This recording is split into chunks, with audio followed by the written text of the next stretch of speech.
Good morning, students, and welcome to day 13 of our online learning of A Doll's House. Today we're going to be talking about mansplaining, which is kind of a fun topic. So let's get started. Okay, so our goals for the week are you're going to write a prompt analyzing A Doll's House by Henrik Ibsen. You will continue to collaborate with your teachers and classmates, and we're going to be finalizing all work on A Doll's House and our feminism unit so that we can prepare for our next learning experience after spring break. Today's checklist, I've got a flowchart for you to look at that determines if something is mansplaining or not.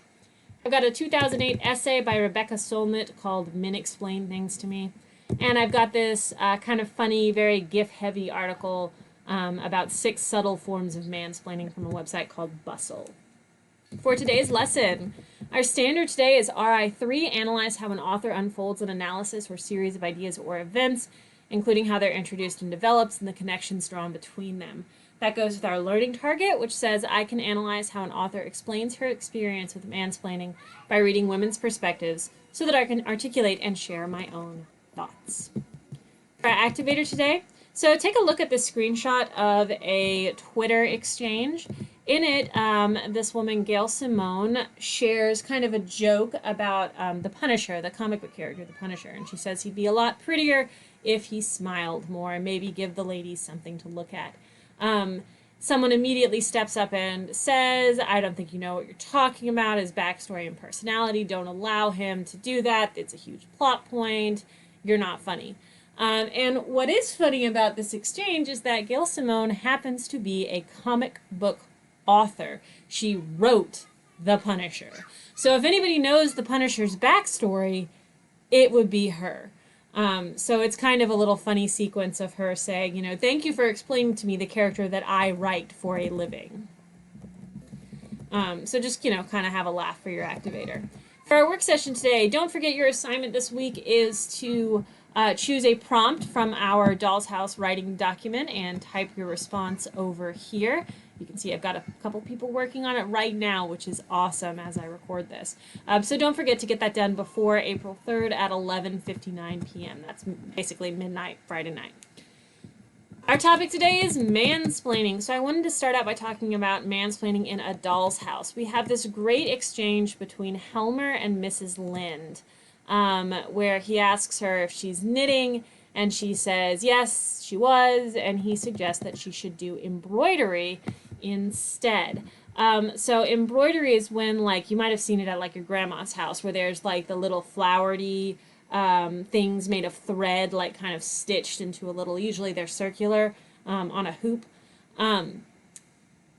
So Torvald thinks that embroidery is far more becoming than knitting, which is ridiculous. Like, this whole exchange is ridiculous because Mrs. Lind, you will recall from the play, has made her living for the past 10 years off of doing work like knitting and embroidery. So the fact that this random guy who's never embroidered a stitch in his life is explaining to her why she should embroider instead of knit is just kind of ridiculous and hilarious. And remember, this play was written in 1879, so you know, long before the term mansplaining even existed, and here we see it happening.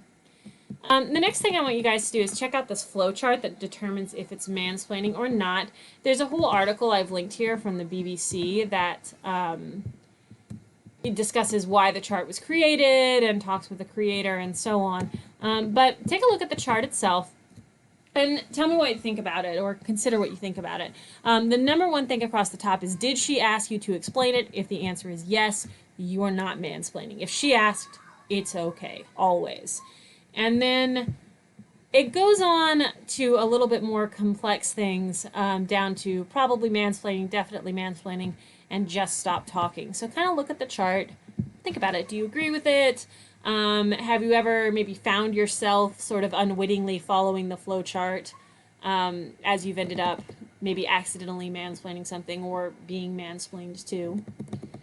The next thing I want you to do is look at this 2008 essay by a woman named Rebecca Solnit. The essay is called Men Explain Things to Me.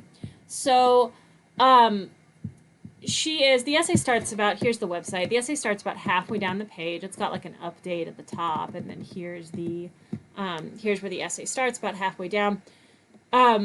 It's a little bit esoteric and hard to understand, this essay, but the gist of it is that she has written this book, and she goes to a party, and a guy asks her what she does. She tells him she's been writing about this particular subject.